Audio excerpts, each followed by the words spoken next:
BlackRock is a company most people may have never heard of. BlackRock is so big that it's worth half of America's total GDP. The company has amassed over $10 trillion in assets. BlackRock owns almost everything. The company controls almost all major US banks. BlackRock owns all the major media outlets. BlackRock owns the biggest pharmaceutical companies. The company is so big that it oversees 10% of all stocks traded worldwide. What's even crazier is that BlackRock is now taking over governments. BlackRock achieved all this in just 34 years. Despite controlling almost everything, BlackRock remains in the shadows, and there's a reason behind that, which will become clearer towards the end of this video. BlackRock was founded by Larry Fink in 1988. Larry was born in a wealthy family. He attended UCLA, and right out of college, Larry joined politics. But soon, he realized that politics is not where the power is. Power comes with money. So he gave up politics and decided to become a banker. Larry took a job as a bond trader at a leading investment bank, First Boston. After working just a few years at First Boston, Larry had made the bank more than $1 billion in profits. He climbed the ladder fast at First Boston. Larry was making so much money for the bank that everybody was predicting Larry Fink to be the next CEO of First Boston. But in 1986, something bad happened. While making some risky trades, Larry lost $100 million of the bank's money. His reputation was gone, and First Boston banished Larry, and apparently it was the end of his career in banking industry. But Larry had a plan in his mind. I said to myself 30 days after we lost money in that quarter, even though we made 130 the first quarter and lost 100 of it in the second quarter, I said I'm leaving. But it took me a year and a half because I never ever thought I was going to leave, but it took me a year and a half to try to determine what I wanted to do next. In 1988, Larry launched his own investment company, BlackRock. He turned BlackRock into a money-making machine. It took me a year and a half to assemble my thoughts, and I told the story to Steve Schwarzman and Pete Peterson, and they loved it, and they had more confidence in me than I had myself. They wanted to go right ahead, and we did that, and it all, we actually started making money within 2 weeks. In the first 5 years, BlackRock went from $5 million to $8 million. By 1999, BlackRock was the 5th largest investment firm in America. But Larry wanted BlackRock to be number one. Over the next 5 years, BlackRock continued to grow. By 2004, BlackRock was managing over $400 billion in assets. In a little over 10 years, BlackRock had become a monster. And this monster was getting bigger and bigger.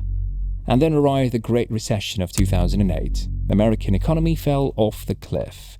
It was the worst financial crash since the Great Depression of 1929. Major financial institutions have teetered on the edge of collapse, and some have failed. As uncertainty has grown, many banks have restricted lending, credit markets have frozen, and families and businesses have found it harder to borrow money. We are in the midst of a serious financial crisis, and the federal government is responding with decisive action. So I propose that the federal government reduce the risk posed by these troubled assets and supply urgently needed money so banks and other financial institutions can avoid collapse and resume lending. This rescue effort is not aimed at preserving any individual company or industry. It is aimed at preserving America's overall economy. The recession of 2008 had affected every major player of Wall Street, but the best part is Larry Fink's BlackRock remained unaffected. BlackRock was standing firm. Larry Fink saw an opportunity in crisis. He used his contact at Treasury Department and got a deal. US government contracted BlackRock to manage the bailout of crumbling banks. And as an expert on mortgage-backed securities, he was called in to help and to clean up. With people like Hank Paulson and Jamie Dimon and Tim Geithner on speed dial, Larry Fink helped engineer a remarkable rescue for the financial industry. BlackRock was asked to help manage $30 billion of Bear Stearns assets. Feds also asked BlackRock to help manage $100 billion of AIG Group, and they even contracted BlackRock to manage $300 billion of Citigroup's assets. All of this was done behind closed doors with no competitive bidding. Through his past connections, Larry was able to exploit the 2008 recession to its fullest, and the recession made BlackRock king of the Wall Street. By 2014, BlackRock had $4 trillion under its management, making them the biggest asset management company in the world.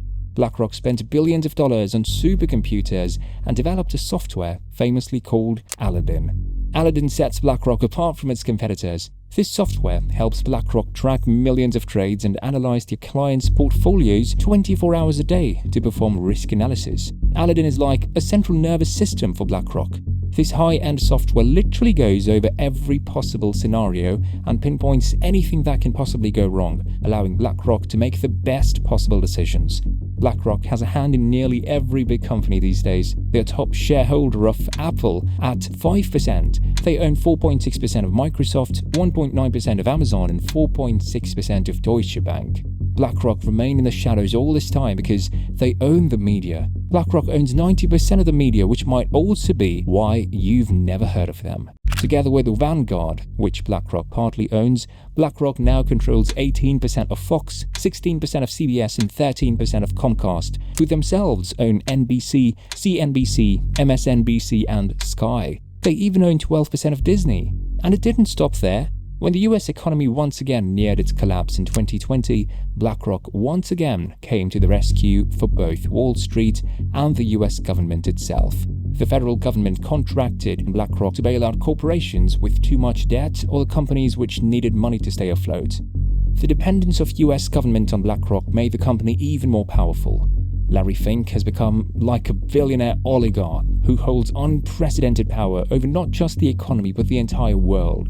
With such power, BlackRock controls trends, cultures, and policies of the banks. They now own stakes in every industry, including media companies, oil companies, banks, weapons, and tech.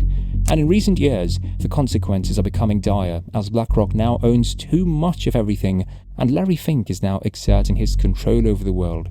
In 2020, BlackRock was approved by the Chinese government to set up a mutual fund in China. This means that BlackRock can now invest and own Chinese companies, making BlackRock the first foreign company to be green-lighted by China. BlackRock also have huge stakes in companies all over Europe, including industries like oil and gas, transportation, media, and of course, finance. BlackRock is literally everywhere. Despite their staggering size and power, and the fact that they remain out of sight, BlackRock has been called the world's largest shadow bank. BlackRock's assets went from $4 trillion to $10 trillion in just 8 years. Larry Fink went from being a laughingstock of finance industry to being the linchpin between Wall Street and Washington. With Larry Fink's close ties with government figures around the world, with his huge influence over World Economic Forum and his control over the media, BlackRock is only destined to dominate the world.